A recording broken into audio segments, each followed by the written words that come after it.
সেনাবাহিনীর অন্যতম দাবি ছিল হেলিকপ্টার ক্রয়, যা বাস্তবায়ন করা হয়েছে, কেননা স্পেশাল মিশন হেলিকপ্টারের সংকট বিদ্যমান ছিল।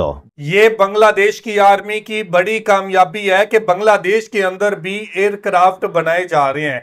अब बांग्लादेश ने एक कदम और बढ़ाते हुए एक और संगे मील अबूर करने का दावा कर दिया और यहां पर बात की गई कि आम हेलीकॉप्टर को, जो दूसरे ममालिक से खरीदा हुआ हेलीकॉप्टर है, अब इसको अटैक हेलीकॉप्टर बनाया जाएगा।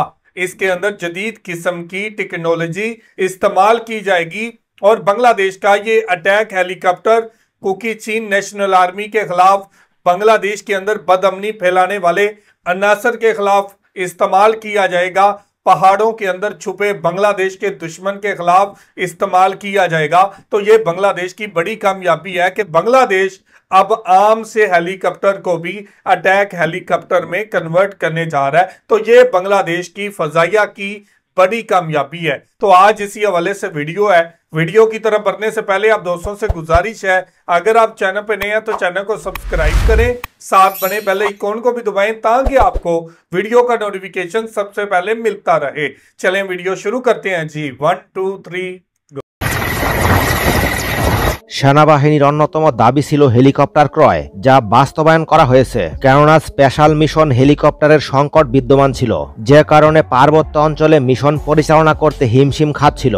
বিষয়টি নিশ্চিত করেছিলেন সেনাপ্রধান জেনারেল এসএম শফিউদ্দিন আহমেদ। তার বক্তব্যের পরই তড়িঘড়ি করে হেলিকপ্টার ক্রয়ের অনুমোদন দেয় মন্ত্রিসভা 12 জুন 2023 সালে এবং সিদ্ধান্ত গ্রহণ করে মন্ত্রিসভা প্রতিরক্ষা সরঞ্জাম ক্রয়ের বিষয়ে আলোচনা এবং একই সঙ্গে হেলিকপ্টার ক্রয়ের আর্থিক অনুমোদনও দেয়, যেখানে উল্লেখ করা হয় মার্কিন যুক্তরাষ্ট্রের প্রতিষ্ঠান বেল কোম্পানি থেকে 4টি হেলিকপ্টার কিনবে বাংলাদেশ সেনাবাহিনী। এগুলো বেল 407 মডেলের স্পেশাল মিশন হেলিকপ্টার। প্রথমে 4টি হেলিকপ্টার ক্রয়ের ঘোষণা দিলেও পরবর্তীতে এর সংখ্যা আরও একটি বাড়িয়ে মোট 5টি হেলিকপ্টার ক্রয় করা হয়েছে। এখন প্রশ্ন হচ্ছে, এই হেলিকপ্টারগুলো সেনাবাহিনীর মিশনে কতটুকু কার্যকরী ভূমিকা পালন করবে? বাংলাদেশ সেনাবাহিনী 2022 সালে এই ধরনের 2টি হেলিকপ্টার অন্তর্ভুক্ত করেছে, তবে চাহিদা অনুযায়ী এই সংখ্যা অনেক কম ছিল। তবে সেনাবাহিনী অপারেট করে সন্তুষ্ট হবার কারণে অতিরিক্ত আরো 5টি অর্ডার করে। এই হেলিকপ্টার অপারেট করার জন্য একজন পাইলট যথেষ্ট, তবে একসঙ্গে স্পেশাল ফোর্সের 6 জন সৈনিক বহন করতে সক্ষম। ইঞ্জিন হিসেবে যুক্তরাষ্ট্রের তৈরি শক্তিশালী টার্বোশপ ইঞ্জিন ব্যবহার করা হয়েছে। ইঞ্জিনের ক্ষমতা ব্যাপক হওয়ার কারণে ঘন্টায় 260 কিলোমিটার বেগে ছুটতে পারে। একই সঙ্গে সর্বোচ্চ 19,000 ফিট উচ্চতায় উড্ডয়ন করতে সক্ষম, তবে এর রেঞ্জ সর্বোচ্চ 600 কিলোমিটার পর্যন্ত। সুতরাং পুরো বাংলাদেশের যে কোনো জায়গায় পৌঁছাতে পারবে। সেনাবাহিনীর মূল উদ্দেশ্য পার্বত্য চট্টগ্রামে এই হেলিকপ্টার ব্যবহার করা, কারণ আকারে ছোট এবং মেনটেনেন্স করার জন্য অতিরিক্ত অর্থ লাগবে না। সে কারণে পার্বত্য চট্টগ্রামে যে কোনো সন্ত্রাসী গোষ্ঠীর অবস্থান টের পেলেই আকাশপথে মিশনে যেতে পারবে। সুতরাং পালিয়ে যাওয়ার কোনো পথ থাকবে না। তাছাড়া এই হেলিকপ্টার থেকে মেশিন গান দিয়েও ফায়ারিং করা সম্ভব। সুতরাং পার্বত্য চট্টগ্রামে সেনাবাহিনীর Bell 407 special mission helicopter game changer ভূমিকা পালন করবে, তাতে কোনো সন্দেহ নেই। এই 5টি হেলিকপ্টার ক্রয়ে সেনাবাহিনীর খরচ হয়েছে 16 মিলিয়ন মার্কিন ডলার। 1995 সাল থেকে এখনো পর্যন্ত 1400+ তৈরি হয়েছে এই ধরনের হেলিকপ্টার। পার্বত্য চট্টগ্রাম সহ আশেপাশের এলাকায় মিশন পরিচালনার জন্য আগে বিমান বাহিনীর হেলিকপ্টার ব্যবহার করা হতো। এখন থেকে আর বিমান বাহিনীর হেলিকপ্টার ধার নিতে হবে না। সেনাবাহিনী নিজেরাই তাদের হেলিকপ্টার ব্যবহার করে কুকি চীনকে সম্পূর্ণ নির্মূল করতে পারবে। সবচেয়ে গুরুত্বপূর্ণ হচ্ছে এই হেলিকপ্টার গ্রহণযোগ্য এবং পরীক্ষিত, কারণ 1995 সাল থেকে এখনো পর্যন্ত সফলতার সঙ্গে সার্ভিস দিচ্ছে। এখানে উল্লেখ্য যে বেল কোম্পানির হেলিকপ্টার তৈরি করতে বেশি দিন সময় লাগে না, 1 বছরের মধ্যেই তারা ডেলিভারি দিয়ে থাকে। তবে এই সংখ্যা ক্রমান্বয়ে 2030 সাল পর্যন্ত 12টি অতিক্রম করবে। তাহলে বান্দরবান এবং খাগড়াছড়ি অঞ্চল কভার করতে আর কোনো সমস্যা থাকবে না। মাত্র 2টি হেলিকপ্টার মিশনে পাঠালে কুকি চীনকে মোকাবেলা করা সম্ভব, কারণ 12 জন স্পেশাল ফোর্স শতাধিক কুকি চীন গোষ্ঠীকে মোকাবেলা করতে সক্ষম, যা ইতিমধ্যে প্রমাণিত হয়েছে পার্বত্য অঞ্চলের একাধিক মিশনে। 2022 সালের আগস্ট মাসে আর্মি হেডকোয়ার্টার থেকে বিষয়টি নিশ্চিত করা হয়। বাংলাদেশ সেনাবাহিনী কি ধরনের হেলিকপ্টার ক্রয় করবে সে বিষয়ে টেন্ডার দেয়। সেনাবাহিনীর টেন্ডারে উল্লেখ করা হয় কতটা শক্তিশালী হবে মিডিয়াম লিফট হেলিকপ্টার। এক্ষেত্রে একাধিক শর্ত আরোপ করে দেয় বাংলাদেশ সেনাবাহিনী।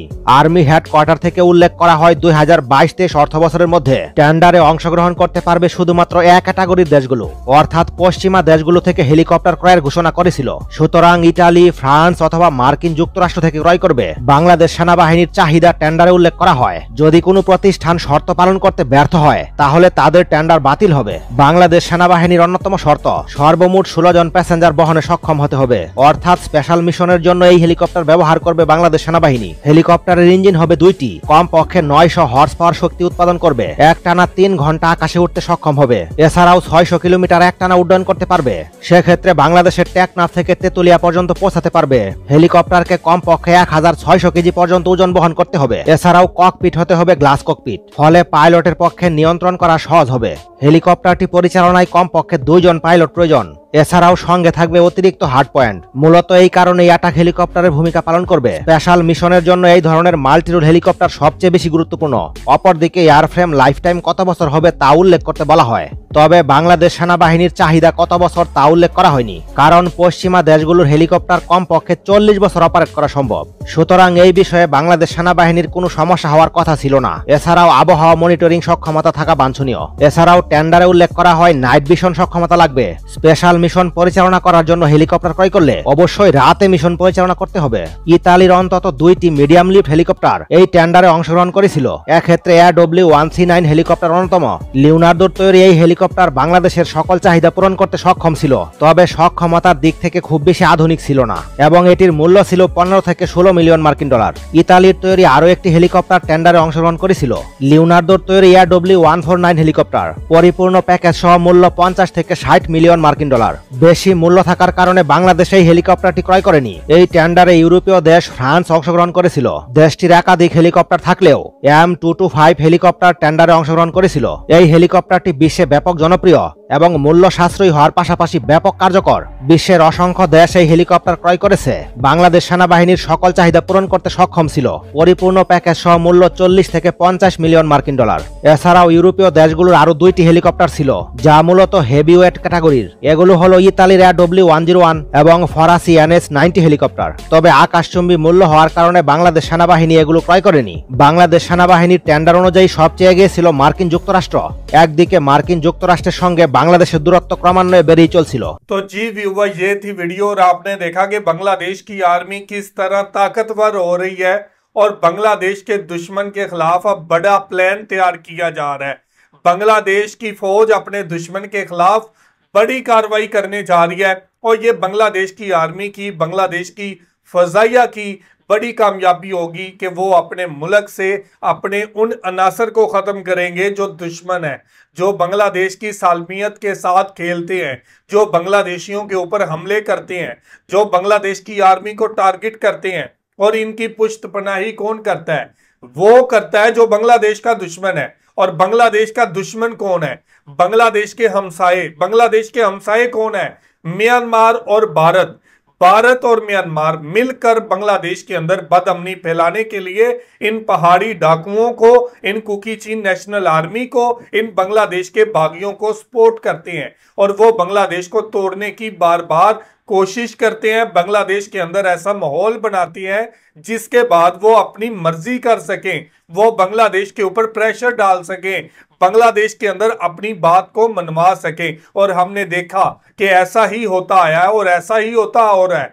और ऐसे ही म्यांमार और भारत बांग्लादेश के पहाड़ी जो डाकू हैं, जो पहाड़ी दहशतगर्द हैं, इनको कंट्रोल करता है। तो ये थी आज की वीडियो। आप इस वीडियो के बारे में क्या कहना चाहते हैं जरूर कमेंट करके हमें बताइएगा। बहुत शुक्रिया।